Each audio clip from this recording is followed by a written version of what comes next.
อรุณสวัสดิ์ค่ะท่านผู้ฟังที่นี่สถานีวิทยุกระจายเสียงแห่งประเทศไทยจังหวัดลำปางสถานีเพื่อบริการข้อมูลข่าวสารหน่วยงานภาครัฐและท้องถิ่นที่เชื่อถือได้ถูกต้องรวดเร็วพร้อมพัฒนาคุณภาพชีวิตประชาชนชาวลำปางให้ดีขึ้นอย่างยั่งยืน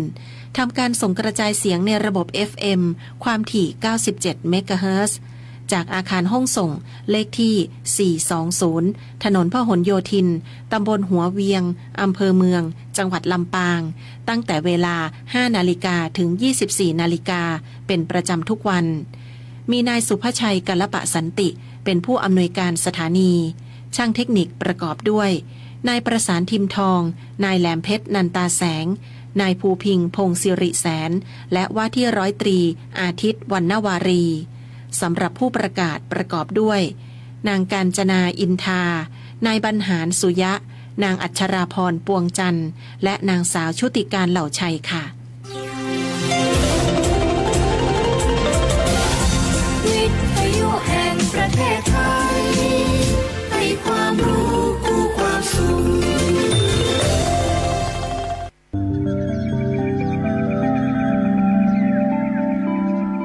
สถานีวิทยุกระจายเสียงแห่งประเทศไทยจังหวัดลำปาง FM 97 เมกะเฮิรตซ์เสนอรายการธรรมะยามเช้า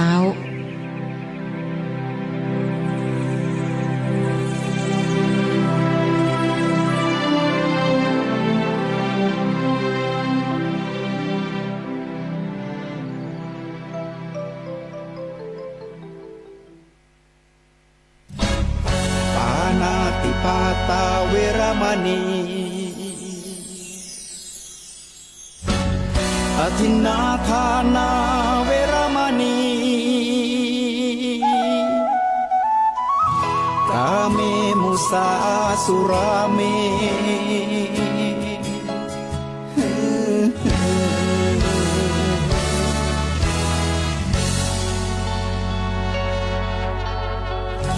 ศีลคือข้อห้ามธรรมคือข้อให้พุทธองค์ตรัสไว้ชี้ทางใจให้ภาคเพียรเบญจศีลเบญจธรรมท่องจำสมัยเราเป็นนักเรียนธรรมะไม่เคยแปรเปลี่ยนแต่เรายังจำได้มาทวงคำมันหมู่บ้านศีลห้าคือเป็นพันธะชาวพุทธทุกคนทั่วไทยสำนักพุทธขับเคลื่อนธรรมจุดเทียนสว่างที่กลางหัวใจสังคมจะร่มเย็นได้ศีลธรรมในใจต้องมีเบญจศีลว่ายังไงไหนลองท่องมาข้อหนึ่งห้ามฆ่าสัตว์ข้อสองห้ามลักทรัพย์ข้อสามห้ามประพฤติผิดในกาม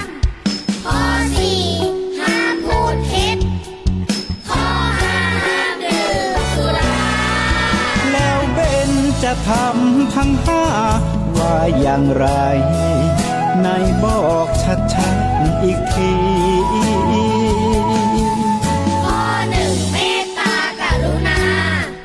ข้อสองสัมมาอาชีพข้อสามกามสังวร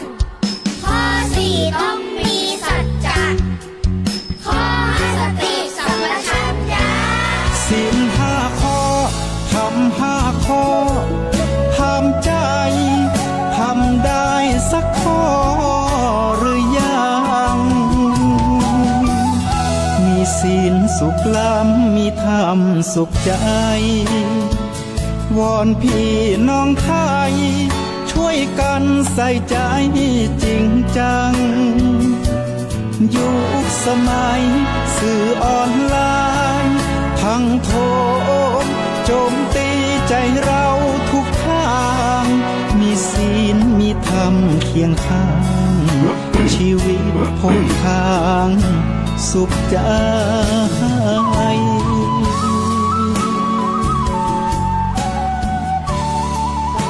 กึดอยากแต่เล่า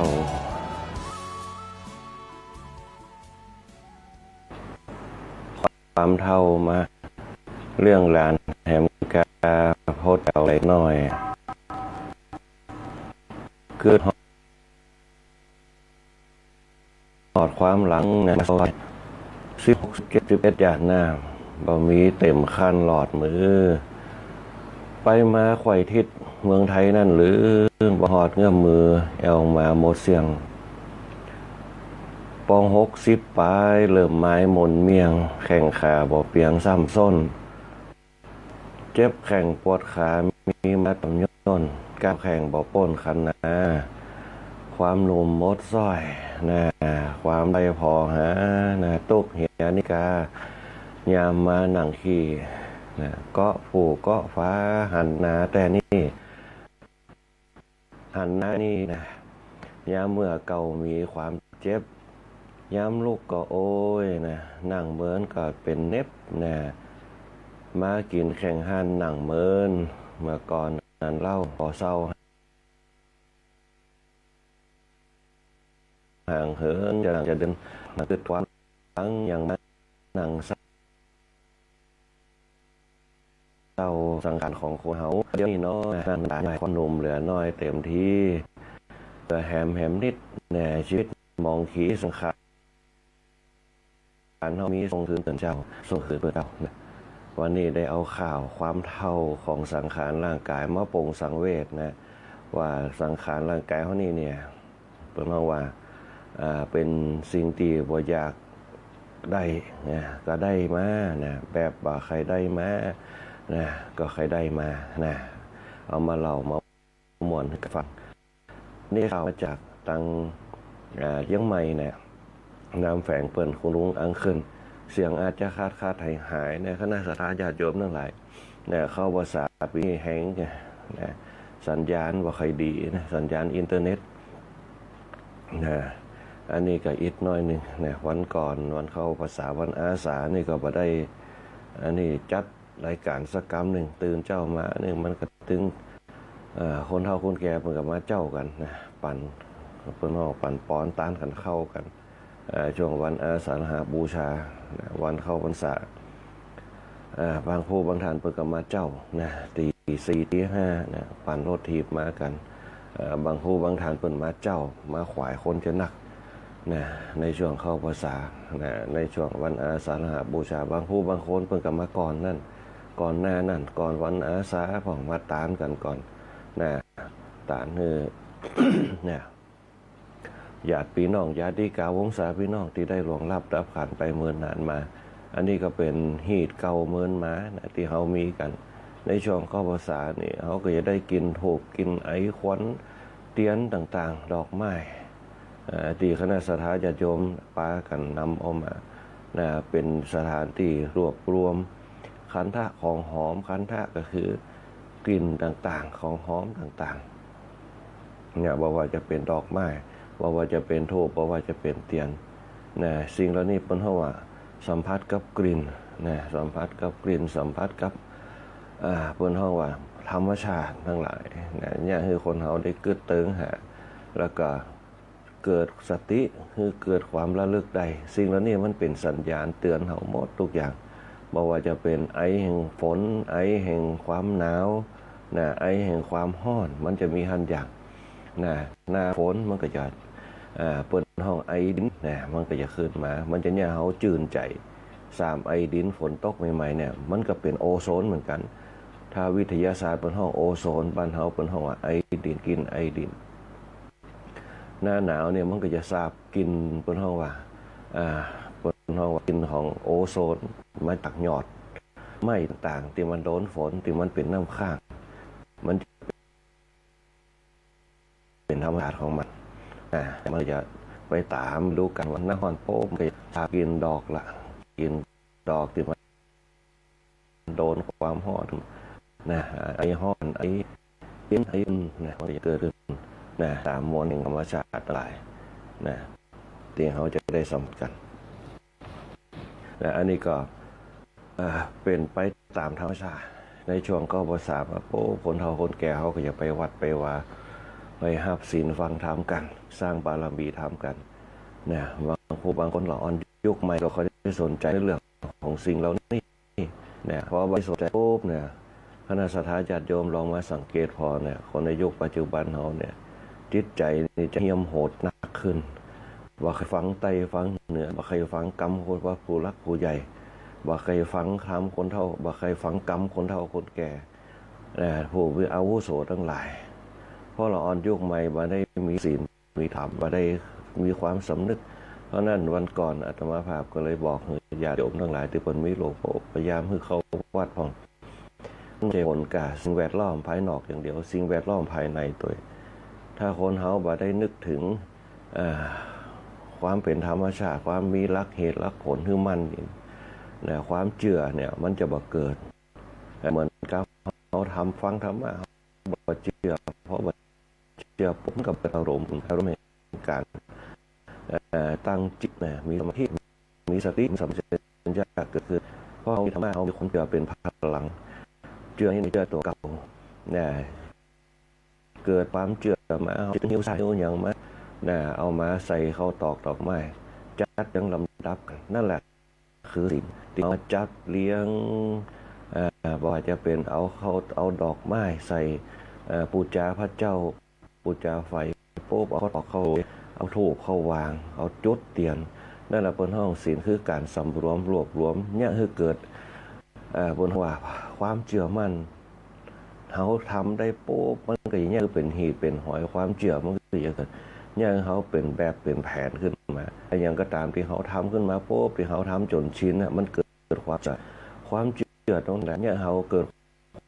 ความมั่นใจของเขาแบบนี้ยิ่งเขามีความเชื่อในป่อในแม่เขาจะสืบหีบสืบหอยกันขึ้นมาเป็นเชื่อเป็นสายเป็นวงศาคณาญาติขึ้นมานั่นแหละคือความเชื่อเป็นหลักชัยแห่งญาณนะความเชื่อแต่สิ่งที่จะไปสู่ความเชื่อของเขาตั้งมั่นนะก็คือการสำรวมก็คือการปั่นใจก็คือการเข้าใจนี่แหละคือองค์ประกอบบนห้องว่าบุญกิริยาวัตถุ3ประการเขาจะไปมุ่งเน้นเรื่องการทำบุญคือกับตัวเก่าเขาอย่างเดียวแต่เพราะว่าการทำบุญเนี่ยมันเป็นการสืบสานขึ้นไปทุกอย่างนั่นแหละเราออนในยุคปัจจุบันเห็นวัดก็แค่ว่าไปศึกษาธรรมะบางคนเรียนนักธรรมมีเรียนบาลีมีในสังคมยุคปัจจุบันแต่เราออนยุคใหม่ความเชื่อในการที่จะเผื่อแผ่มันไม่มีเนี่ยจะเผื่อแผ่เฉพาะที่ตัวเก่าชอบเนี่ยถ้าตัวเก่าบ่ชอบก็จะบ่เคยเผื่อแผ่แม้แต่พ่อแม่ถ้าเขาชอบปุ๊บเขาจะเผื่อแผ่ถ้าเขาบ่ชอบปุ๊บมันก็บ่เผื่อแผ่เหมือนกับข่าวตะวานะพ่อแม่เนี่ยเลี้ยงลูกขึ้นมาปุ๊บนะส่งลูกเรียนจนเป็นหนี้เป็นสินขึ้นมาลูกไปสอบจุเป็นครูเป็นข้าราชการบ่เคยใยดีกับพ่อแม่นะพ่อแม่ก็เลยตัดขาดจากลูกเนี่ยข่าวตะวาอันนี้ก็เป็นเหตุอย่างหนึ่งเหตุอันที่สองก็คือเนี่ยเวลาเปิ่นมาเนี่ยคนเฮาในยุคปัจจุบันเนี่ยไปปึ่งเนี่ยยาเสพติดนักเกินไปเนี่ยหันยาเสพติดมีคุณค่าบางคนเล่นเกมติดเกมเนี่ยว่าอยากให้รับให้นอนกินยาของเอายาเขียวเหลืองของยาบ้ากัญชาของเอามาปลุกเล่าตัวเก่าคือมันอยู่ได้ในการเล่นเกมในการนี้ต่างๆไปปึ่งสิ่งเหล่านี้ทั้งที่สิ่งต่างๆเหล่านี้เนี่ยมันเป็นอันตรายในระยะยาวเนี่ยพ่อแม่บางคนก็ปิดบังเนี่ยสิ่งต่างๆไว้บางฮือตั้งคนอื่นหูกลัวขายขี้หน้าในที่สุดปุ๊บมันก็ลามไปจนแก้ไขบ่ได้ก็มีในยุคปัจจุบันเพราะนั้นสิ่งที่ดีที่สุดปุ๊บเนี่ยชีวิตคนเฮาเนี่ยมันจะยั่งยืนได้มันจะมีอายุวันโนสุขังพลังได้เนี่ยจะต้องสร้างจุดเริ่มต้นมันให้ดีเนี่ยเหมือนเฮาจะจุดเตียนน่ะมันจะสว่างเหมือนบ่เหมือนขึ้นอยู่เฮาปัดแปมจุดตอนแรกเนี่ยอันนี้เป็นต้นเพราะนั้นเนี่ยสิ่งเหล่านี้ปุ๊บเป็นการสร้างสรรค์เขาจะไปคิดว่าการทำบุญเป็นสิ่งที่ล่าหลังการทำบุญเป็นสิ่งที่ส่งเสริมชะตาโชคชะตาราศีโชคลาภวาสนาการทำบุญเนี่ยก็คือการเนี่ยคือคนเฮาเนี่ยมีจิตสำนึกอันแรกก็คือศีลสำรวมจิตสำนึกคือเหมือนดีๆคือจักคิดว่า สิ่งดีควรทำสิ่งบดีบ่ควรทำยันสองใจกว้างๆก็คือตาลเนี่ยคนเฒ่าคนแก่จะอู้สม่ำเสมอว่าใจกว้างใจกว้างจ้ำใจจุ่มทำใจเย็นเปิดใจให้กว้างให้ใจให้มันเบาสบายตาลเนี่ยเหมือนเนี่ยให้เขาเนี่ยเปิดสบายตาลเนี่ยอานิสงส์ของมันคือเผื่อแผ่แบ่งปันใจเอื้ออารีเอื้ออาทรซึ่งกันอานิสงส์ของมันเขาสร้างทานเป็นอุปนิสัยเนี่ยให้เกิด พฤติกรรมโดยรวมเพื่อแผ่ให้กันบัจเจญาติบัจเจปีบัจเจน้องเขาก็เพื่อแผ่ให้กันนั่นแหละคืออานิสงส์แต่เราจะละบ่ได้เพราะละบ่ได้พระละปุ๊บเนี่ยความเกิดเป็นของความเห็นแก่ตัวมันจะเกิดพอเราอ่อนในยุคปัจจุบันบางหูจักหัวขาวหัวด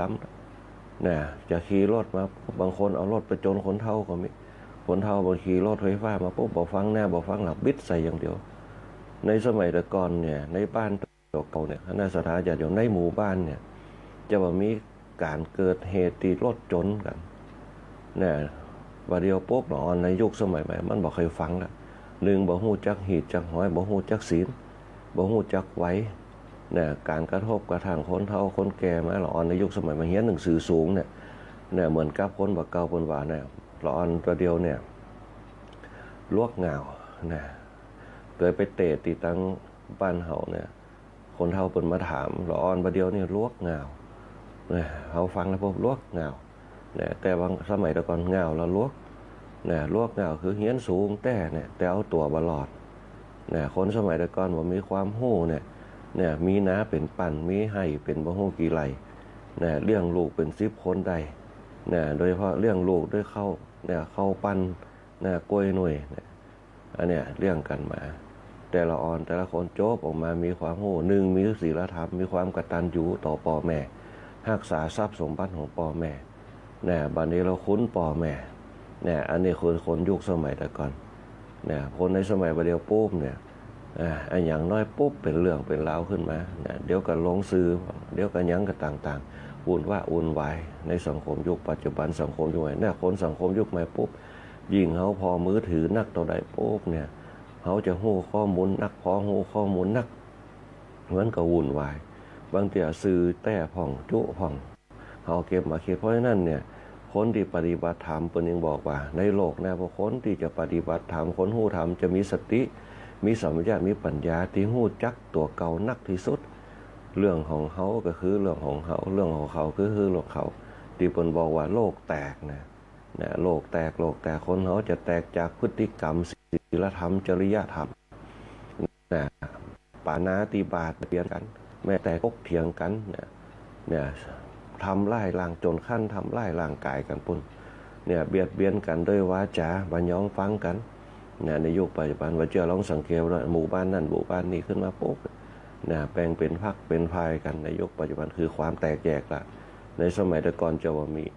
เนี่ยจะหูจักว่าในหมู่บ้านนั่นในหมู่บ้านนี้มีผู้อาวุโสเขาจะมีความเกรงใจคนที่มีศีลมีทานมีภาวนาจะเป็นบุคคลที่หูจักเกรงใจกันเนี่ยบ่ได้กลัวเกรงใจเนี่ยกลัวนี่ทุกคนบ่มีไผกลัวกันนะเราอ่อนน้อยจนถึงยันคนใหญ่บ่มีไผกลัวกันเพราะคนเฮาเนี่ยมีพฤติกรรมของมันอยู่แล้วนั่นแหละในยุคสมัยปัจจุบันเนี่ยเขาจึงเห็นสิ่งต่างๆมันเกิดขึ้นที่ลองเอาศีลไปวัดพอแต่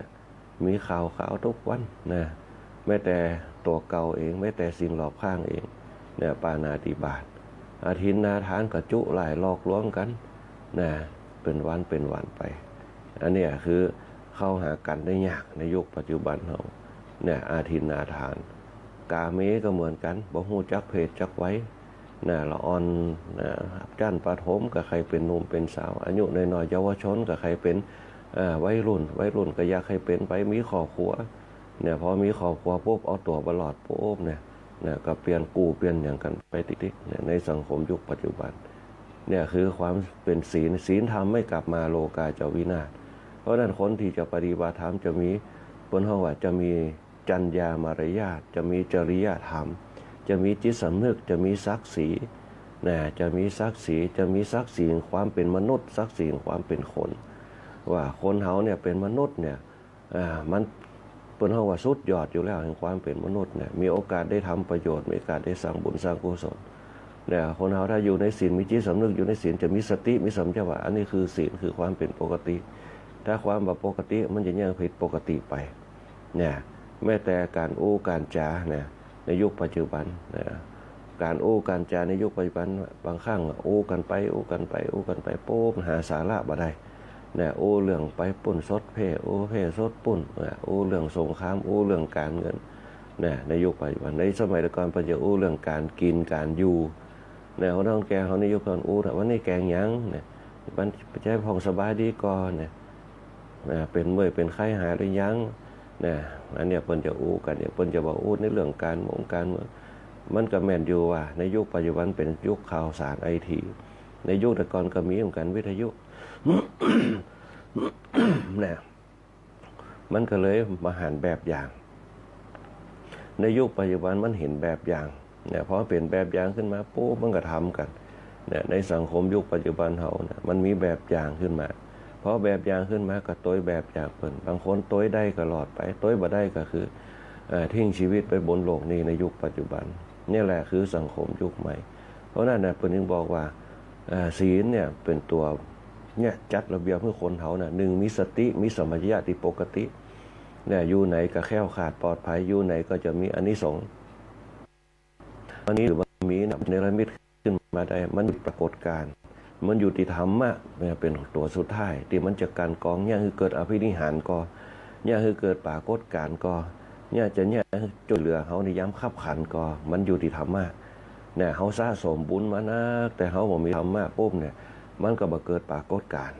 เหมือนเตียนหนึ่งเล่มเนี่ยคณะสัตยาญาติโยมหลายเวลาเขาจุดแล้วปุ๊บเขาเห็นแต่แสงแต่เขาบอกเคยรู้ว่าแสงมันไปไกลขนาดไหนเนี่ยเปิ้นห้องว่าประกาย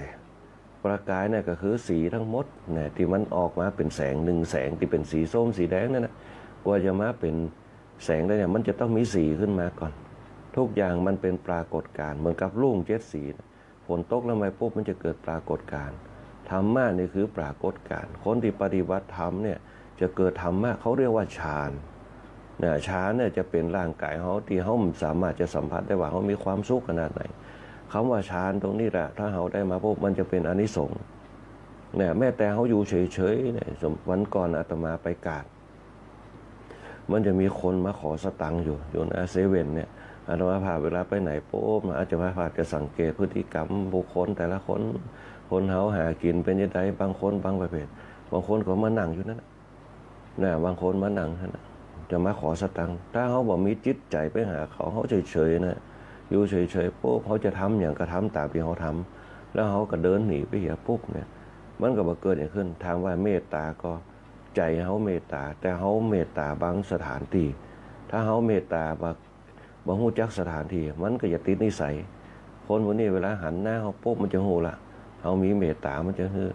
เนี่ยเกิดวันใดวันหนึ่งเขาบ่ฮือปุ๊บมันก็จะด่าเนี่ยเหมือนกับอย่างที่ไปกาดเนี่ยบางคนก็ถึงขั้นกระทำร้ายมายิงผมยังมีข่าวได้ยินเป็นอูกันในการเนี่ยอันนี้เป็นต้นเพราะนั้นต้องระมัดระวังสิ่งเหล่านี้คนในยุคปัจจุบันเนี่ยมันผิดปกตินักในเรื่องของสมรรถนะของความเป็นมนุษย์เนี่ยบางคนเมายาผ่องบางคนเสพยาผ่องเนี่ยอันนี้เป็นต้นเนี่ยอันนี้ก็ฝากไว้คณะสัตยาญาติโยมหลายว่าพยายามระมัดระวังมีสติระมัดระวังอยู่ตลอดเวลาคนเฒ่าคนแก่เขาก็เหมือนเดียวกันลูกหลานตาเต้าที่ไปทำการทำงานก็บอกฮือปองฮือแม่ล็อกประตูเหี้ยบ่ฮู้จักไผบ่ต้องเข้ามายิ่งฮู้จักนักต้องระมัดระวังให้ดีบางคนเขาบ่ฮู้ว่าเขาเสพยาเสพหยังมันเป็นหลอนเนี่ยที่เพิ่นว่าหลอนในยุคปัจจุบันคนเขาจะหลอนกันนะพอหลอนโป๊ปีนเข้าบ้านเพิ่นไปบุกบ้านเพิ่นไปหยังเพิ่นในยุคปัจจุบันเขานี่แหละคือสังคมประเทศไทยในยุคปัจจุบันเนี่ยเพราะฉะนั้นต้องระมัดระวังมีสติอยู่ตลอดเวลาและแถมอย่างหนึ่งคือพยายามช่วยเหลือกันในยามขับขันเนี่ยบางสิ่งบางอย่างปุ๊บต้องช่วยเหลือกันในหมู่บ้านเนี่ยต้องระมัดระวังคนเอาแก่เขาเนี่ยจะเป็นเป้าหมายของคนกลุ่มพวกนี้เนี่ยเปิ้นฮู้จักการอ่อนแอเนี่ยมันจะเนี่ยระมัดระวังเอาไว้นะในสิ่งต่างๆที่เกิดขึ้นในโลกยุคปัจจุบันนะเป็นสิ่งที่น่ากลัวนะคณะสัตยาญาติโยมอันนี้ก็เป็นอารัมภบทเบื้องต้นที่เห็นข่าวเห็นอย่างต่างๆนำมาอู้มาจากันแต่สิ่งที่สำคัญที่สุดคือถ้าเขามีสติมีสัมปชัญญะมีปัญญาเขาจะป้องกันตัวเก่าอยู่ได้ตลอดเวลานะเพราะฉะนั้นเนี่ยก็ ทำมากจะเป็นอานิสงส์เฮาย่างเฮามีสติกึดได้วันก่อนตู้เจ้าเป็นว่าที่ต้องระมัดระวังนะโดยเฉพาะในยุคแม้แต่ตู้เจ้าก็เหมือนกันในยุคปัจจุบันปลอมตัวมาบวชก็มีอย่างที่ข่าวตะวะก็ปลอมตัวมาบวชเพื่อไปหากินเขาตั้งอยุธยาพุ่นปลอมตัวกันบ่ฮู้จักทำวะหากินโป๊กก็ปลอมตัวเขาบอกคนเฮาบ่ฮู้จักนรกสวรรค์ในยุคปัจจุบันเพราะนั้นสิ่งที่สำคัญที่สุดคือความศรัทธาความศรัทธามีนักเท่าใดปุ๊บพลังความศรัทธาจะเกิดเป็นมวลแห่งธรรมชาติเหมือนกับธรรมชาติมีความศรัทธาในตัวของธรรมชาติมันจึงเกิดปรากฏการเกิดขึ้นความศรัทธาในเรื่องฤดูกาลความศรัทธาในเรื่องดินฟ้าอากาศความศรัทธาในสิ่งแวดล้อมธรรมชาติเปิ้นจะมีของเปิ้นเปิ้นจะมีเป็นความเชื่อมั่นว่าเดี๋ยวฝนตกปรากฏการณ์มันจะต้องเกิดละน้ำท่วมพ่องยังพ่องปรากฏการณ์มันจะเกิดมันจะเป็นลักเหตุลักผลเพราะนั้นเนี่ยพระพุทธเจ้าเนี่ยถือว่าเป็นอัจฉริยะที่ยอดเยี่ยมมากเปิ้นสามารถดึงปรากฏการณ์ต่างๆเหตุการณ์ต่างๆเป็นปรากฏการณ์เปิ้นวิเคราะห์มาแล้วว่าเมื่อฝนตกมันจะต้องมีปรากฏการณ์ของมันจะมีความร้อนกับความเย็นเกิดขึ้นเนี่ยคือฝนตกอากาศร้อนก็เช่นเดียวกันพระพุทธเจ้าเปิ้นฮู้อยู่แล้วเพราะนั้นเปิ้นจึงตัดธรรมะเป็นช่องว่างระหว่างธรรมชาติธรรมะที่ข้อคิดต่างๆตั้งแต่เท้าจะลดหัวเนี่ยนั่นแหละคือมวลแห่งธรรมชาติธรรมะนั่นแหละธรรมะคือตัวตนของเฮาธรรมชาติคือสิ่งที่เราจับต้องไม่ได้อยู่ข้างหน้าเฮายืนอยู่บนดินบนฟ้าเนี่ยเฮาเอื้อมบ่ได้แต่ลักเหตุลักผลลักปรากฏการณ์มันอยู่บนหัวเฮาถามว่ามีปรากฏการณ์ก็เฮาลองเอามือของเฮาเนี่ยไปคว้าบนหัวเฮาเนี่ยช่องว่างระหว่างบนฟ้านะเฮาจับต้องเนี่ยก็จับต้องไม่ได้เพียงแต่เฮาฮู้ว่าสิ่งที่ผ่านไปก็คือความรู้สึกแค่นั้นเองธรรมชาติคือความว่างเปล่าที่เฮามองไปข้างหน้าแต่ถ้าเฮาไปจับวัตถุตรงนั้นปุ๊บที่มันเป็นขวากหนามถ้าเฮามาพิจารณามันก็อย่างเฮาเกิดว่านั่นคือบ้านนั่นคือภูเขาสิ่งเหล่านั้นคือที่มันผ่านไปคือธรรมชาติคือความว่างเปล่าเฮาเบาสบายเย็นสบายนั่นแหละคือหลักแห่งธรรมะที่พระพุทธเจ้าเพิ่นได้มาคนเฮามีสติว่าทุกอย่างเป็นอนิจจังคือความไม่เที่ยงภาพข้างหน้าที่เขาเห็นไปปุ๊บวันหน้ามันอาจจะสูญสลายไปก็ได้อย่างต้นไม้เขาเห็นบนดอยเนี่ยมันอาจจะเปลี่ยนไปก็ได้อนิจจังคือความไม่เที่ยงการเวลามันแย่เหื่อมเปลี่ยนไปทุกขังเป็นทุกข์ถามว่าเป็นทุกข์ก็หนึ่งวันเป็นทุกข์สังขารมันเป็นทุกข์อยู่แล้วแต่ถ้าเขาฮู้ว่าสังขารเป็นทุกข์ปุ๊บเขาอยู่กับความทุกข์ได้มันก็เกิดความสุขเจ็บแข้งก็หายามาทาเจ็บแข้งก็ปล่อยมาเจ็บหนอมันไปตามสังขารมันเนี่ยเขาจะได้มันเกิดแก่เจ็บตายเป็นธรรมดาเฮาอยู่คือสังขารจนมันผุพังไปนั่นแหละเปิ้นเฮาว่าสุคติจะเกิดกับตัวเฮาแต่บ่ได้ก็ตามเฮาบ่ฮู้จักสังขารตกหนอเวทนาเกิดปุ๊บบ่อยู่ละโลกนี่นั่นแหละเปิ้นเฮาว่าทุกขติก็จะเกิดวินิบาตโลกสวรรค์ก็จะเกิดภูมิทั้งหลายก็จะเกิดนรกเปรตอสุรกายสัตว์เดรัจฉานเป็นที่ไปในเบื้องหน้าที่เฮาฆ่าตัวตายต่างๆบ่ต้องหวังนะเฮาจะเข้าถึงเฮาจะทำใจให้คนอยู่ได้สบายแต่วิถีของเขามันจะต้องไปตามนั่นกายกับจิตเป็นของคู่กันจิตเป็นนายกายเป็นบ่าวเหมือนกับปีกับน้องเดินตามกายก็คืออัตตะก็คือตัวตนเงาก็เปรียบเสมือนจิตของเขานั่นเองเพราะฉะนั้นเนี่ยการดูแลชีวิตเขาเนี่ยคณะสัตยาญาติโยมต้องดูแลจิตต้องดูแลใจต้องดูแลกายให้ดีถ้าเขาอยู่ดีมีสุขมันก็เนี่ยเขาแคล้วคลาดปลอดภัยตรงนี้เป็นต้นในช่วงวันที่ผ่านมามันเป็นช่วงวันอาสาฬหบูชาวันเข้าพรรษาวิถีชีวิตของพระเนี่ยมันจะวุ่นวายหน่อยหนึ่งอย่างอาตมาภาพเนี่ยตื่นเช้ามาปุ๊บเนี่ยจัดแจงแต่งตาสิ่งต่างๆเตรียมก็เลยลืมเพื่อมาพร้อมกันปุ๊บตี 5มาตันสกรรมเลยบ่ได้จัดรายการในช่วงวันอาสาฬหบูชาวันพุธที่ผ่านมาก็เลยจัดสถานที่ต่างๆสถานที่เตะธรรมตัวสถานที่ปั่นป้อนตัวตรงนี้เป็นต้นอาจจะอยู่เบื้องหลังส่วนมากจะบอกว่าได้อยู่วัดตัวใดจะอยู่โรงเรียนทำหน้าที่แทนหลวงพ่อร้องจังหวัดรักษาโรงเรียนดูแลโรงเรียนวิสุทธิวิทยากรบางเตี่ยกับไปตอนเจ้าต้องไปดูสถานที่ดูแลละอ่อนลูกหลานเขาที่เอามาเฮียนกันบางคนบางท่านที่เอามาเฮียนพวกบอกว่าจะได้เสียงสตังค์ต้องไปดูแลบางเตี่ยมีมาปลากระป๋องมีขนมเขาไปแจกให้ละอ่อนกันอยู่กับเหมือนปีนสอนให้เขามีศีลธรรมจริยธรรมขึ้นมาละเด็กละอ่อนทั้งหลายโดยเฉพาะละอ่อนในยุคปัจจุบันยากมากที่จะสอนจริยธรรมได้ ยกเว้นเขาจะต้องเข้าหาเขาเมื่อใดเข้าหาเขาเฮือตึกนะจนถึงจะสอนธรรมะจะให้เขามีอนาคตขึ้นมาได้ในยุคปัจจุบันเขานะเราอ่อนบางคนกับปรับปรุงเปลี่ยนแปลงตัวเก่าจนในที่สุดปุ๊บไปทำการทำงานไปเรียนต่อมหาลัยกันเยอะแยะมากมายโดยเฉพาะใจศีลธรรมนะก็เลยช่วงหลังๆมานี่ปุ๊บเนี่ยอาจจะเป็นห้องว่าชีวิตตั้งโลกก็จะนักน้อยโดนประเมินภายในของจำเป็นต้องทำข้าราชการที่ใครเป็นครูเป็นอาจารย์ก็จะหูดีประเมินภายในคือการพัฒนาโรงเรียนเนี่ยเพิ่นจะมาประเมินภายในเพิ่นจะตรวจสอบคุณภาพนะอันนี้เป็นต้นก็ต้องไปทำหน้าที่คือกับหลวงพ่อรองจังหวัดหลวงพ่อพระครูนุศาสตร์วรธรรมเจ้าของโรงเรียนวิสุทธิวิทยากรเขาโรงเรียนวิสุทธิวิทยากรเนี่ยมีลูกหลานกระปามาสมัครได้ตีขาดเฮียนขาดหยังขาดตอนเก่ามาสมัครได้ นะถือว่าเป็นโรงเรียนสงเคราะห์บะมีกาเถอะบะมีกาช่วยใจใดๆเสียนเสื้อผ้าเขาแจกฟรีสมุดแจกฟรีเฮียนฟรีทุกอย่างจบมานี่มีสถานที่รองรับเฮียนต่อมีโควต้าเฮียนต่อตัวนะก็คือช่วยเหลือกันสงเคราะห์กันนะคณะสัตยาญาติโยมทั้งหลายนะรายการธรรมะยามเจ้าวันนี้ก็ขอปึงป้าบารมีนะพระสงฆ์องค์เจ้าโดยเฉพาะในช่วงเข้าพรรษาเขาจะได้บารมีกันนักนะคนไหนที่มีฌานที่ดีนะมีฌานแบบจะมีฌานเนี่ยหล่ำไปฌานที่ดีฌานชอกระเชื้อเนี่ยฌานก็คือกระแสเพ่งที่ดีปุ๊บเนี่ยเขาก็ขออำนาจบารมีพระสงฆ์องค์เจ้าโดยเฉพาะบารมีหลวงปู่ครูพระเจ้าเกษมเขมโกงเขาที่เปิดปฏิบัติเปิดห้องว่าปฏิบัติมาจนเป็นพระอริยบุคคลเป็นอริยสงฆ์เขาเนี่ยเพื่อแผ่ให้กับจิตของเขาเพื่อจิตของเขาได้มีความแข็งแกร่งเนี่ยสื่อสารไปหาใครก็ได้ที่เขาจะเมตตาที่เขาจะสื่อสารไปหาลูกหาหลานเขาก็ได้นะเพื่อแผ่คือเปิดห้องว่าบารมีพระอริยสงฆ์บารมีของพระสงฆ์เขาที่ปฏิบัติธรรมในช่วงเข้าพรรษาบางคนบางท่านเพิ่งกับปวารณาตวาเสร็จเรียบร้อยนะได้บารมีทำวัดสวดมนต์ตื่นเจ้ามาในช่วงเข้าพรรษาบางวัดเพิ่งจะมีตีละครั้งเนี่ยตีละครั้งไปข้าราชญาติโยมตั้งบ้านใกล้เรือนเทียนกับอดเอาในช่วงเข้าพรรษาถือว่าเป็นเสียงเปิดห้องว่าเป็นเสียงแห่งมงคลนะเสียงละครั้งเนี่ยในสมัยแต่ก่อนปุ๊บหลวงปู่ครูพระเจ้าเกษมเขียวพระโกงเขาเนี่ยเพิ่นจะมีเหรียญละครั้งเนี่ยเสียงละครั้งเนี่ยถือว่าเป็นเสียงที่ปราบมารเป็นเสียงที่ปราบผีกะผีหยังต่างๆได้ยินปุ๊บมันจะสะเด็นออกไปสมัยแต่ก่อนผีกะผีหยังมันนักถ้าได้ยินเสียงละครั้งปุ๊บมันจะกลับเข้าตีอยู่เปิ้นฮู้ว่ารุ่งสางแล้วนะก็จะกลับเข้าไปนะเสียงละครั้งนะอันนี้เป็นต้นได้ยินเสียงละครั้งปุ๊บก็จะคือเป็นเสียงแห่งความสุขเนี่ยบางคนสร้างเป็นเสียงความทุกข์เนี่ยเกิดความรำคาญนะแต่อย่างปุ๊บต่างๆในสังคมที่เขาเคยได้ยินข่าวทางกรุงเทพ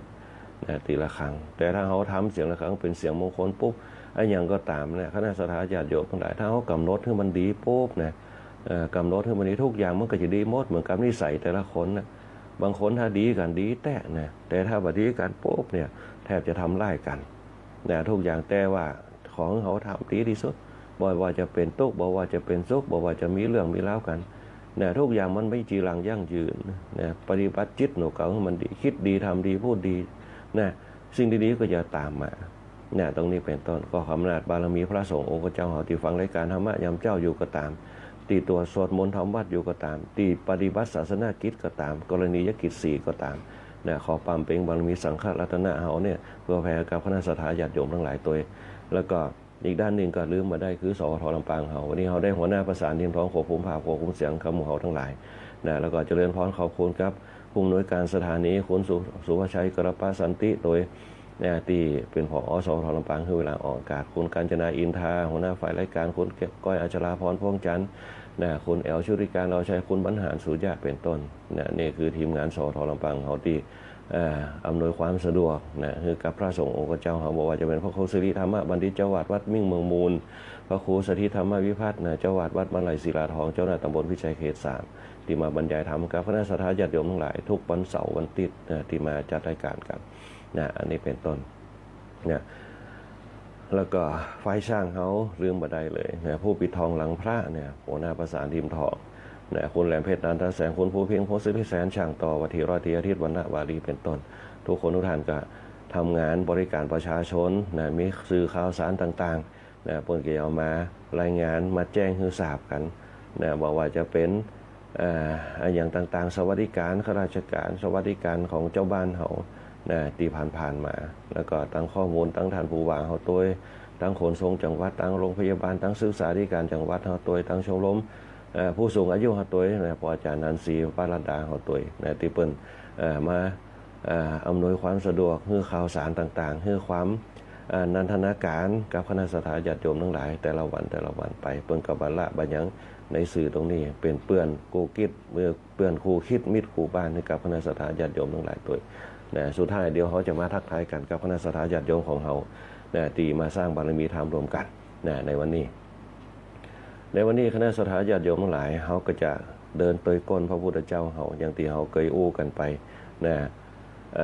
หลายๆครั้งเนี่ยพรรษาที่2ที่3ที่4จะรวดเดียวจนถึงพรรษาที่4เลยนะเขาอู้กันพรรษานี่เปิ้นอู้กันเรื่องสวรรค์เทวโลกเนี่ยสวรรค์เทวโลกเรื่องของเทวดาของนะเรื่องของพระอินทร์ของนะในช่วงพรรษา2 3 4นี่แหละนะวันก่อนอู้ถึงเรื่องเทวดานะธรรมะของเทวดาเนี่ยข้อแรกเนี่ยขันติเนี่ยหันกับคณะสัตยาญาติโยมหมู่เฮาทั้งหลายเนี่ยตีฟังธรรมะเนี่ยถือว่าได้ธรรมะของเทวดาก็คือขันติมีความอดทน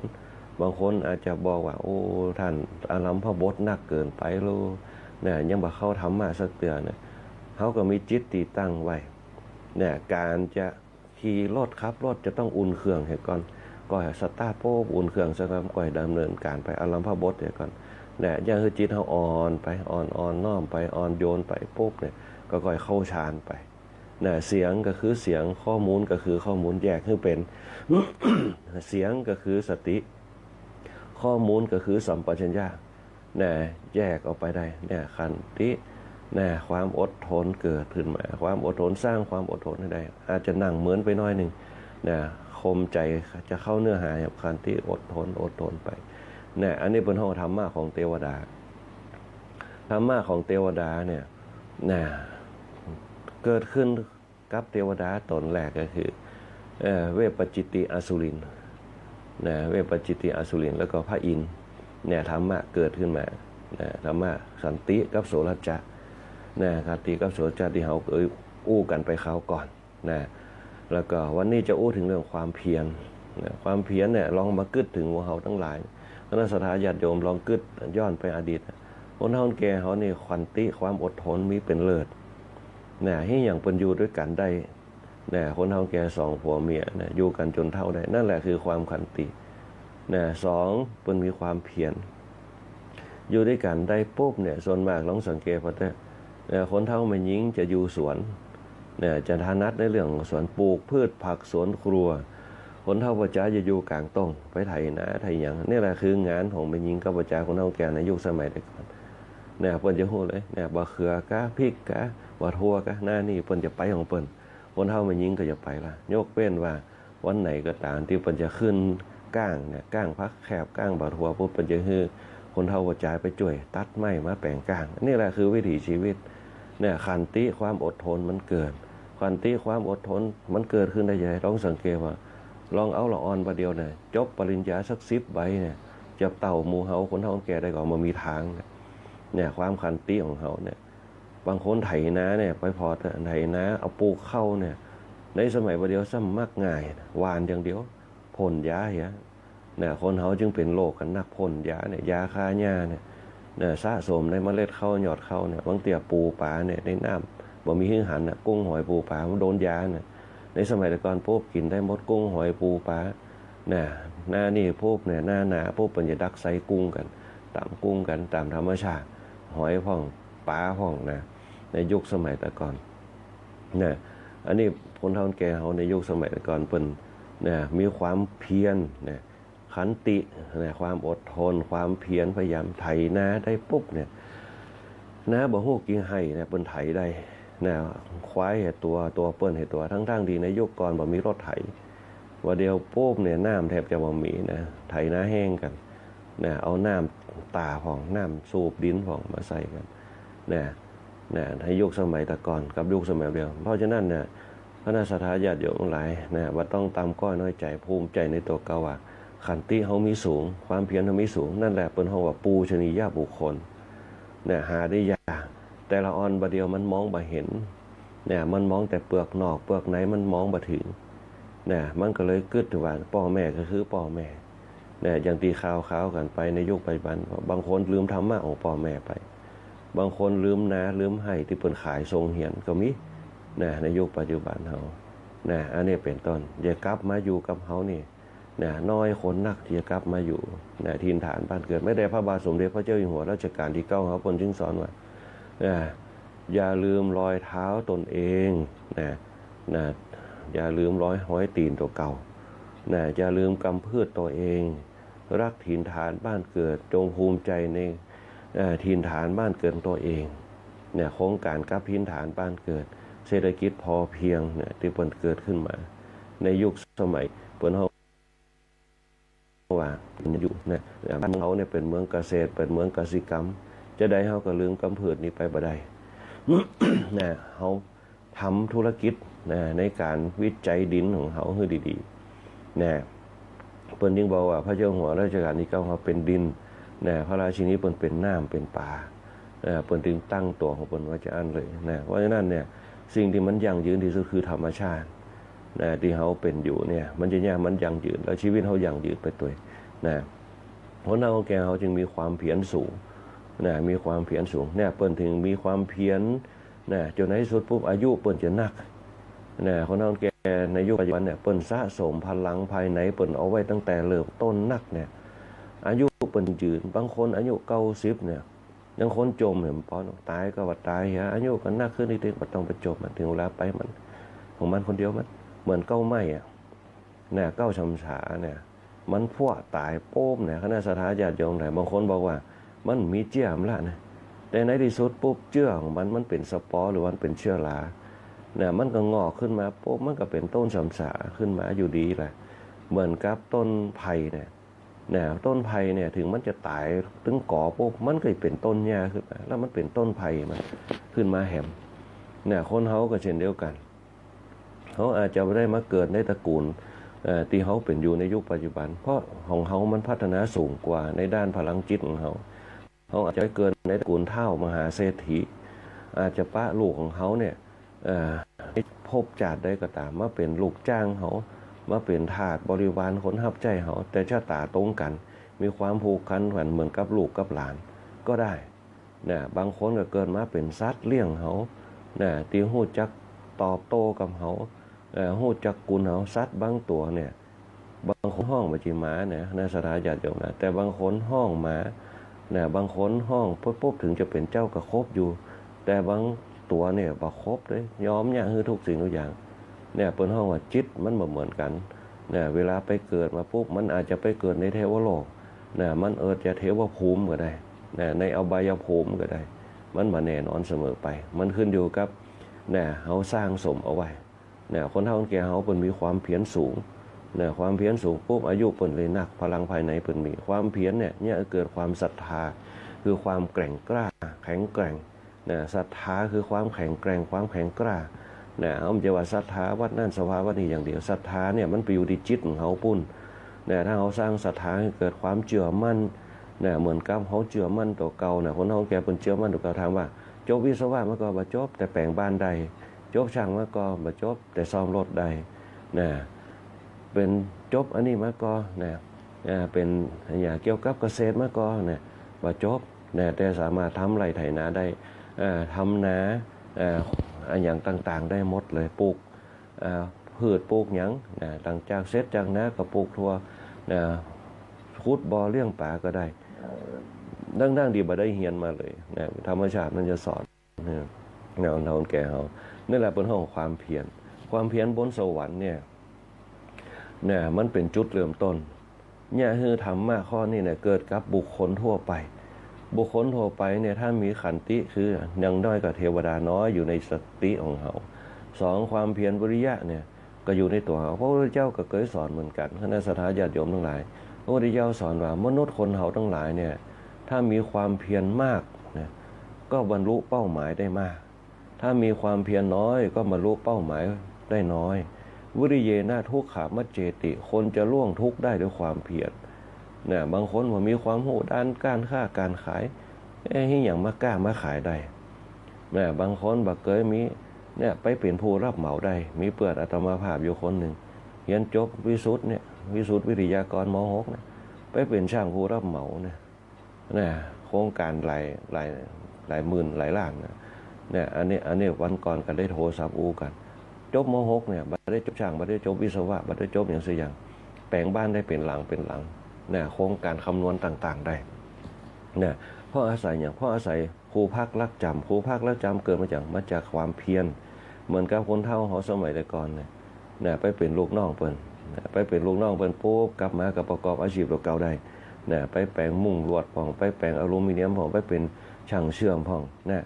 บ่ได้จบมาเลยบ่ได้เรียนช่างเทคนิคสักอย่างเนี่ยเป็นบางคนก็เป็นช่างไฟตามหมู่บ้านต่างๆบ่ได้เรียนจบมาสักอย่างนั่นแหละอาศัยความเพียรขันติกับความเพียรเนี่ยจะเนี่ยคือคนเฮาเนี่ยเอาตัวรอดได้นะบางคนเป็นหัวหน้าช่างก็มีนะเป็นต้นความเพียรในสมัยพุทธกาลเนี่ยเริ่มต้นมาจากเทวดานะเทวดาเนี่ยอยู่ในช่วงสงครามของเทพกับอสูรพอดีเทวาสุรสงครามเทวาก็คือเทพสุรก็คืออสูรทั้งหลายเนี่ยท้าวสักกะตัดอบรมสุวิราเทพบุตรเนี่ยตัดอบรมเทวดานะแล้วก็ได้รับองค์การของเทวดาคือยกไปโฮบกับอสูรสมัยแต่ก่อนเนี่ยสงครามอสูรกับเทพมันเกิดที่เขาเคยได้ยินเนี่ยเรามาขูนขว้างขวานเนี่ยแต่ก่อนนะแล้วก็ประมาทนะเทพประมาทยกไปโฮบกับอสูรแล้วก็เทพประมาทละเลยเนี่ยถึง3ครั้งประมาทถึง3เตือนะผู้ที่มีบ่มีความภาคเพียรบ่มีความเพียรความพยายามเนี่ยอันนี้ปงบอกฮู้ว่าคนเฮาถ้ามันมีความเพียรมันมีความพยายามเนี่ยมันจะบรรลุเป้าหมายบรรลุความสุขไม่ได้อย่างที่ว่าไว้ตะกี้เนี่ยท้าวสักกะเพิ่นถึงบอกคือกับเทพบุตรสุวิราเทพนี่ล่ะที่เนี่ยเพิ่นฮ้องว่าคนเฮาเนี่ยถ้ามันมีความเพียรพยายามเนี่ยบ่มีทางที่บรรลุเป้าหมายนะสงครามเกิดขึ้นมาปุ๊บ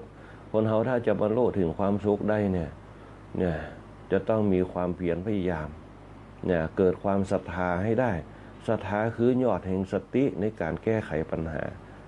ที่จะบรรลุทะลวงสิ่งต่างๆไปได้ความทุกข์ยากลำบากขนาดไหนถ้าเรามีศรัทธาแรงกล้าพร้อมด้วยปัญญาของตนเองมันบรรลุเป้าหมายได้หมดท้าวสักกะก็ตอบว่าคนขี้ข้านเนี่ยบรรลุถึงความสุขได้ยากคนขี้ข้านเนี่ยบรรลุถึงความสุขได้ยากคนขี้เกียจเนี่ยบรรลุถึงความสุขอย่างยิ่งในที่ใดก็คือสุวิราเทพบุตรไปในที่นั่นแล้วก็ไปเพิ่นฮ้องว่าช่วยบอกคือเพิ่นฮ้องว่าพระองค์ไปในที่นั่นตัวท้าวสักกะตอบว่าคนขี้ข้านบรรลุถึงความสุขอย่างยิ่งในที่ใดเนี่ยคนขี้ข้านบรรลุถึงความสุขในที่ใดก็คือสุวิราเทพบุตรเนี่ยไปในที่นั่นแล้วก็ช่วยบอกคือพระองค์ตัวว่าได้ไปในที่นั่นสุวิราเทพบุตรเนี่ยกราบทูลขอประทานเพื่อให้ได้รับความสุขกับท้าวสักกะชนิดที่ว่าบ่ให้มีความทุกข์โศกโดยบ่ต้องยากหยังสุวิราเทพบุตรทูลขอพรจากท้าวสักกะว่าขอให้มีความสุขยิ่งขึ้นไปโดยที่บ่มีความทุกข์โศกหยังแล้วก็โดยที่บ่ต้องได้ทำอย่างเลยให้มีความสุขตลอดท้าวสักกะเนี่ยก็ตัดบอกว่าถ้าจะมีไผ่ดำรงชีวิตอยู่โดยบ่ต้องทำมันอย่างในทิศทางใดเนี่ยนั่นเป็นทางนิพพานนะคือสุวิราเทพบุตรช่วยไปบอกพระองค์กรรมช่วยพระองค์กรรมค่ายแบบว่าคนที่มีชีวิตอยู่เนี่ยโดยที่บ่ต้องทำมันอย่างเนี่ยแล้วประสบความสำเร็จเนี่ยช่วยไปบอกคือเปิ่นกรรมอันนี้ท้าวสักกะเปิ่นบอกมีอยู่2นัยยะคณะสัทธาญาติโยมท้าวสักกะเปิ่นบอกว่าคนที่ข้านถ้าบรรลุถึงความสุขอย่างยิ่งในที่ใดเนี่ยถ้าสุวิราเทพบุตรหันเนี่ยปะเนี่ยช่วยมาบอกพระองค์กรรมแล้วก็อีกอันหนึ่งเนี่ยไผ่ที่ดำรงชีวิตโดยบ่ต้องดีเนี่ยอย่างสักอย่างในทิศทั้ง4เนี่ยแล้วก็เนี่ยคือเกิดความสุขอย่างมหาศาลเนี่ยวิราเทพบุตรช่วยบอกคือเปิ่นกรรมช่วยบอกท้าวสักกะกรรมแถมเรื่องหนึ่งคณะสัทธาญาติโยมทั้งหลายท้าวสักกะเนี่ยได้อบรมสุริมหรือว่าสุริมาเทพบุตรตะกี้เนี่ยเป็นเปิ้นฮ้องว่าสุวิระเทพบุตร เปิ้นก็จะอบรมสุริมาเทพบุตรแถมเพราะปารบเหตุอย่างเดียวกันกับสุวิระเทพบุตรเนี่ยสุริมาเทพบุตรกับนิสัยอย่างเดียวกัน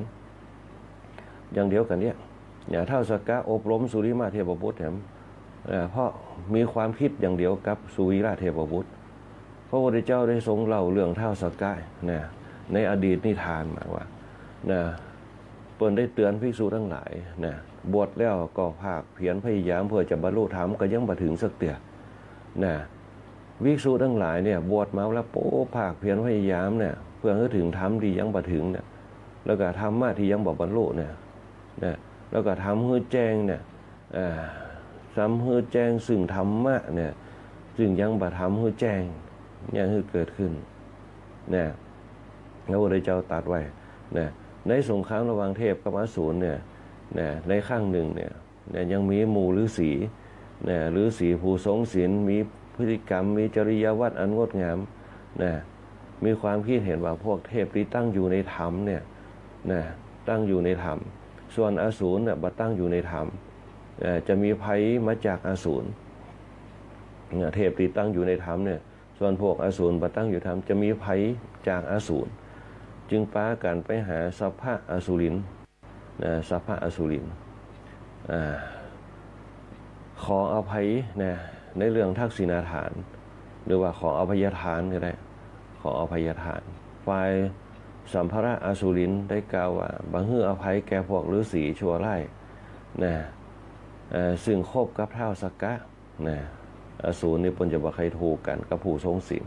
ปากันมาขออภัยก็ดีละจะฮื้ออภัยแก่ฤาษีพวกนี้สักกำนึงแต่พวกฤาษีนี่ได้กล่าวสาปสาปสมพรอสุรินไว้ว่าภัยจงมีแก่ผู้ให้ภัยหวานพืชเช่นใดย่อมได้รับผลเช่นนั้นทำดีย่อมได้ดีทำชั่วย่อมได้ชั่วหวานพืชแล้วก็จักเสวยผลของพืชที่หวานนั่นเองในราตรีนั่นเนี่ยสัพพะพรอสุรินน่ะแค่ปุ๊บเนี่ยคณะสัทธาญาติโยมทั้งหลายคนเฮาถ้าปฏิบัติอยู่ในศีลแห่งความเมตตาแล้วปุ๊บมันจะมีบารมีของมันอยู่บนห้องเป็นพลังภายในพลังแห่งฌานมันจะซื้อไปหาใครก็ได้ถ้าจิตของเฮาเมตตามีสูงมีศรัทธาอย่างแรงกล้าในพฤติกรรมของเฮาเนี่ยมันจะเกิดพลังที่เฮาสามารถที่จะสัมผัสได้อย่างที่บอกเอาไว้ในราตรีนั่นเนี่ยสัพพรเนี่ยหรือว่าสัพพระอสุรินเนี่ยนอนผวาสะดุ้งตื่นนอนผวาสะดุ้งตื่นขึ้นมาถึง3 ครั้งอาจารย์ก็กล่าวอธิบายว่าเพราะเหตุที่ถูกสาปที่ถูกสาปเนี่ยจนนอนสะดุ้งตื่นจึงได้ชื่อว่าเวปปจิตติสืบมาบางคราวทั้งสองฝ่ายสงบสงครามกันไปสงบสงครามกันแต่ยังมีบนห้องว่ามีความคิดเห็นมีความประพฤติแตกต่างกันไปบนห้องว่าเทพกับอสูรที่เปิ้นได้พระพุทธเจ้าได้ยกเรื่องขึ้นมาอันนี้เป็นต้นนำเอาบอกให้กับคณะสัทธาญาติโยมทั้งหลายบางครั้งท้าวสักกะเนี่ยก็เข้าไปเฝ้าพระพุทธเจ้าเข้าไปพระพุทธเจ้าเนี่ยแล้วก็บนห้องว่าได้ไปทูลถามได้ไปปรึกษาพระพุทธเจ้าประทับอยู่ในวิหารในช่วงกลางวันท้าวสักกะแล้วท้าวสามบดีพรหมก็เข้าไปเฝ้ายืนอยู่ที่ประตูท้าวสักกะก็กราบขอทูลทรงฮือจาริกเที่ยวไปในบนโลกทั้งหลายพอทรงมีจิตติพลแล้วแล้วก็ท้าวสามบดีพรหมก็ทูลถามขอฮือทรงมันจาริกไปในบนห้องว่าไปในโลกของคนเฮาทั้งหลายเนี่ยแสดงธรรมตัวเพราะผู้ฮู้ธรรมเนี่ยจักมีตีจะเนี่ยฮือคนเฮาแตกฉานในเรื่องของธรรมได้อันนี้เป็นต้นอันนี้ก็พระพุทธเจ้าก็ได้ไปตามคำนิมนต์ของท้าวสักกะแล้วก็เวปปจิตติอสุริน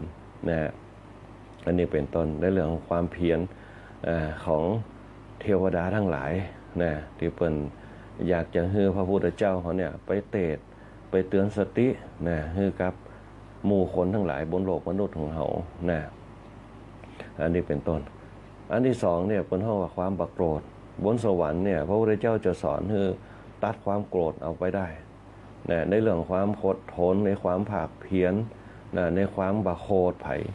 นะเพิ่นจะตัดให้นะบนบอกว่าจะเป็นอสูรบอกว่าจะเป็นเทพพระพุทธเจ้าบอกว่าเรื่องความโกรธนะมันเป็นสิ่งที่ให้สติเขาขาดความโกรธต่างๆนะเพราะฉะนั้นเนี่ยตัดความโกรธไปได้เนี่ยมันจะเป็นตัวเชื่อมโยงไปหาโทสะนะที่มันจะเนี่ยให้ดอดลดบันดาลโทสะเกิดขึ้นนะในสมัยหนึ่งเท่าสกาไปเฝ้าพระพุทธเจ้ากราบทูลว่าข้าอย่างเป็นสุขที่สุดนะข้าอย่างที่ว่าเศร้าโศกเสียใจพระพุทธเจ้าก็ได้โปรดว่าคือข้าอย่างเพียงข้อเดียวนะคือข้าอย่างเพียงข้อเดียวนะพระพุทธเจ้าก็ตรัสต่อว่าฆ่าความโกรธได้โกเทนะชิดีโคทังนะคนที่บาโคดเนี่ยย่อมอยู่เป็นสุขนะโกเทนะชินีโกทังชนะความโกรธได้ย่อมอยู่เป็นสุขนะเพราะนั่นตัดความโกรธไปจะเป็นจะได้ก็ตามปล่อยมันไปเขาอาจจะแป๊บเดียวก็ได้ฝึกนิสัยครับเดี๋ยวเขาก็หายโกรธนะถ้าเขาตัดความโกรธไปได้เนี่ยมันจะเป็นอารมณ์ที่จะตามมามันจะบ่มีนะอันนี้เป็นต้นอันนี้ก็เป็นเรื่องความไม่โกรธนะในสองตัวนะยังมีนิทานเล่าอยู่นะฮะในการละครั้งหนึ่งยังมียักษ์ตัวหนึ่งมีผิวพรรณเศร้ามองนะรูปร่างน่ากลัวนะนั่งบนอาสน์ของพระท้าวสักกะพวกเทพดาวดึงป้ากันติเตือนผลนะว่ายักษ์นั่นน่ะยิ่งงามก็ยิ่งผ่องใสนะจนเทพป้ากันประหลาดใจว่ายักษ์กินความโกรธนะท้าวสักกะสงสารแล้วก็เสด็จเข้าไปหานะเข้าไปหาปุ๊บนะทรงพาเฉวียงบ่านะพาเฉวียงนั่งคุกเข่าอยู่เบื้องหน้าบนแผ่นดินนะประคองอัญชลีปาดพระนามของพระองค์ขึ้น3 ครั้งว่าพระองค์คือท้าวสักกะจอมเทพยักษ์นั่นน่ะก็มีผิวพรรณเศร้าหมองรูปร่างน่าเกลียดยิ่งนักนะจนหายไปในที่นั้นท้าวสักกะขึ้นมาประทับบนอาสน์ของพระองค์แล้วก็ตัดอบรมพวกเทพสาธกพระองค์ว่าพระองค์บักโคดนะบักโกรธไผบัตั้งจิตในพระองค์บักโกรธแม้แต่อารมณ์บูบเดียวก็ตามบ่มีการกล่าววาจาหยาบขายพระองค์สามารถข่มใจได้แม้แต่ยักษ์นั่นคือมันนั่งบนอาสน์นั่นก็ตามแล้วก็มีเทพทั้งหลายยกยอปอปั้นเปิ้นก็บักโคดจะนั่งก็แล้วแต่บ่นั่งก็แล้วแต่เท่าสักกะอบรมเทพเนี่ยจั่นเดาว่าอย่าให้ความโกรธครอบงำอย่าโกรธคนอย่าโกรธต่อผู้โกรธไม่โกรธเนี่ยแล้วก็ไม่เบียดเบียนมีอยู่ในบุคคลผู้ใดบุคคลนั่นจะเป็นอริยะขึ้นทันทีฆ่าความโกรธได้ย่อมอยู่เป็นสุขนะอันนี้เป็นต้นส่วนความโกรธน่ะทับบดคนบาปเหมือนภูเขานะมันจะเนี่ยเฮาปิดกันสิ่งต่างๆไปได้เพราะฉะนั้นฆ่าความโกรธได้ย่อมอยู่เป็นสุขนะคณะสัตยาญาติโยมได้เพราะฉะนั้นในวันนี้ธรรมะที่ได้นำเอาไป3 ข้อนะบนสวรรค์ตีเท่าสักกะตัดสอนเทวดาทั้งหลายเรื่องขันติความอดทนวิริยะความภาคเพียรความไม่โกรธเนี่ยคือบุคคลเขาเนี่ยอยู่ด้วยกันอย่างร่มเย็นเป็นสุขได้นะเพราะฉะนั้นนี่ความนิยามที่องค์เอาไว้เป็นข้อคิดในการดำเนินชีวิตคณะสัตยาญาติโยมได้เดี๋ยวต่อไปจะมาทูถึงเรื่องอดีตชาติของเทวดาในพรรษาที่2 3 4นี่วันนี้ก็เจริญพรอนุโมทนาบุญกับคณะสัตยาญาติโยมกูคนตัวที่มาสร้างบารมีธรรมรวมกันว่าจะเป็นคุณโยมสรุตคุณโยมแสงเดือนคุณโยมมนชนกคุณโยมปานอมคุณโยมสมพรคุณโยม4,000คุณโยมล้วนศรีคุณโยมเพนคุณโยมเพนศรีนะแล้วก็คุณโยมทีบาบิลอนตัวคุณโยมประไพแล้วก็คุณโยมแอดตัวคุณโยมมิชิโกคุณโยมสุภาวดีคุณโยมอัมไพคุณโยมงานะคุณโยมอัมพันธ์คุณโยมอาเมฆคุณโยมเอราวัณคุณโยมจันทาคุณโยมกัญญาคุณโยมชวพลนะชวพลนะคุณโยมเอกสิทธิ์ตัวที่เขามาสร้างบารมีธรรมลงกันในรายการธรรมะยามเจ้าในนี้ตัวปีติคามโนพิคูตัวพี่อภินันโทพิคูพระครูวิทักษ์บริยานพระครูวิจารณ์บริการตัวคุณเมธนอมตัวคุณเอกสิทธิ์คุณโยมมิชิโกคุณโยมบวรคุณโยมยงยุทธคุณโยมชวพลตัวแล้วก็คุณโยมนี่คุณโยมเอราวัณคุณโยมอาเมฆคุณโยมอัมพันธ์คุณโยมสง่าคุณโยมสุภาวดีคุณโยมทีบาบิลอนคุณโยมวสีคุณโยมประภัยคุณโยมนวลศรีคุณโยมธนชาคุณโยมเพนศรีคุณโยมเศรษฐีพันล้านตัวแล้วก็คุณโยมปานน้องคุณโยมมนชนกคุณโยมแสงเดือนคุณโยมสรวัตรตัวนะแล้วก็คุณโยม แม่สุรีตามบ้านตรงหัวจ้างแบนโบไข่ตัวนะแล้วก็คุณโยมแม่ปินเพชรตามบ้านมันหินแก้วตัวนะแล้วก็คณะสัตยาญาติโยมหลายผู้หลายท่านนะที่ร่วมรับฟังรายการธรรมะยามเจ้าวันนี้เวลาหมดเวลานะอาตมาพาพระครูบุญปริยัติก่อนพร้อมครับหัวหน้าประสานทีมทองนะควบคุมผ่าคุมเสียงวันนี้เสียงสัญญาณอินเทอร์เน็ตอาจจะวูบวาบพองแน่แต่ก็ผ่านพ้นไปด้วยดีนะโดยเฉพาะในรายการธรรมะอย่างนี้ขออนุญาตทางกษัตริย์จงสมาจงบังมีกำลังทำจงเวียนโชคมีอายุวันหน้าสุขาพระปฏิภาณธนสารสวัสดิ์ทุกผู้ทุกคนด้วยเทินก็ขอเจริญพรติดตามรับฟังรายการธรรมะยามเช้าได้ใหม่ในวันและเวลาเดียวกันนี้ทางสถานีวิทยุกระจายเสียงแห่งประเทศไทยจังหวัดลำปาง FM 97 เมกะเฮิรตซ์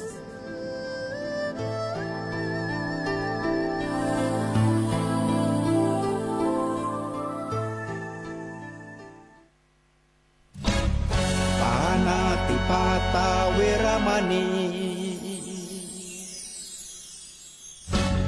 อทินนาทานาเวรมณี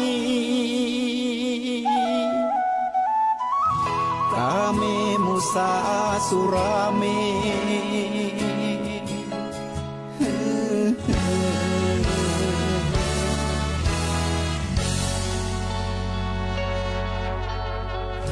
ศีลคือข้อห้ามธรรมคือข้อให้พุทธองค์ตรัสไว้ชี้ทางใจให้ภาคเพียรเบญจศีลเบญจธรรมท่องจำสมัยเราเป็นนักเรียนธรรมะไม่เคยแปรเปลี่ยนแต่เรายังจำได้ไหมมาทวงคำมันหมู่บ้านศีลห้า